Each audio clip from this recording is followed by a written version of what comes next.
How's it going, guys? Peshcats here, and welcome to Things to Know, Episode 3. Today, I'm going to be talking about 10 things every player should know about Encore and the Encore phase. Number 1. There is no such thing as the Encore phase. Wait. What?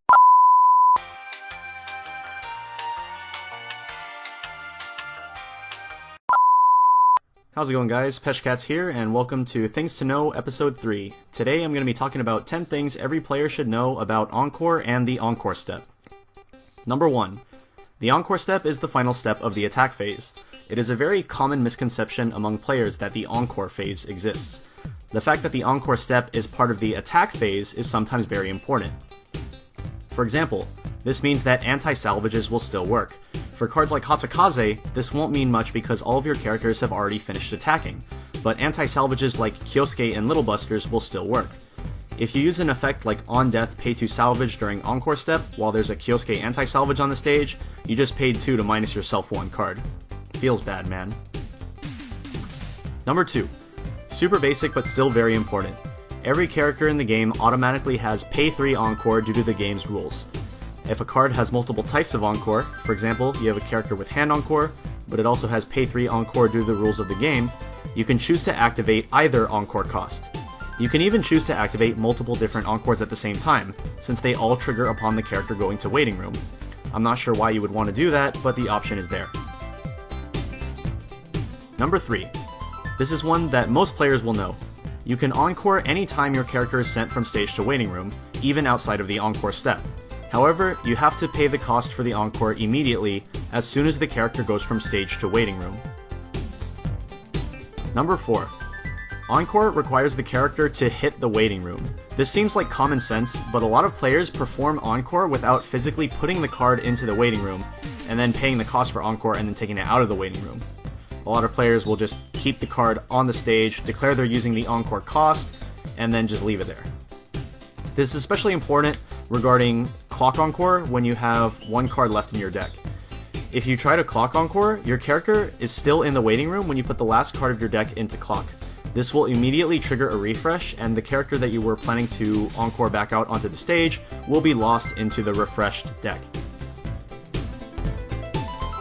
Number 5. When you are encoring characters during the Encore step, you may send your reverse characters to the Waiting Room in any order you choose. This can sometimes be extremely important, and the main examples I like to use to show why this is so important are 1-0 Haruna from Tolovru and Yukata Chitoge from Nisekoi. So let's take a look at these 2 scenarios. The first scenario with Haruna, my opponent's entire front row gets reversed, and when it's time to send his characters to Waiting Room, he sends his other 2 reverse characters to Waiting Room first without any intent to Encore them, and then leaves the Haruna on stage while he decides whether or not he wants to Hand Encore it. However, his Haruna doesn't even have Hand Encore anymore. Her condition to get the Hand Encore is that there must be 3 or more other animal or plant characters, but there's only 2. So she technically can't even be Hand Encored. However, he can still 3-stock Encore if he wants to. In the second scenario, I have these 3 level 0s, one of which is the Yukata Chitoge and 1 back row character. Then my entire front row gets reversed. I can send these 2 characters to Waiting Room first, and then Chitoge's condition to gain Encore is met, since I have 1 or less other characters, so I'm able to Hand Encore her if I want to. Number 6.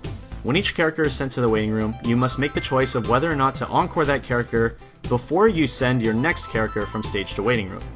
In addition, you must choose whether or not to use any other on-death abilities of that character before sending the next character from stage to Waiting Room. Number 7.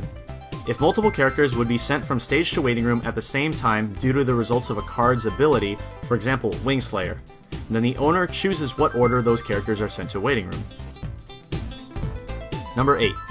A common misconception that I see among newer players, and even some more experienced players, is that both players get an Encore step during both players' turns. This causes a lot of confusion when using abilities that activate at the start of a certain player's Encore step. If the ability reads, at the start of your Encore step, for example, an Encore step changer, then it only activates on your turn.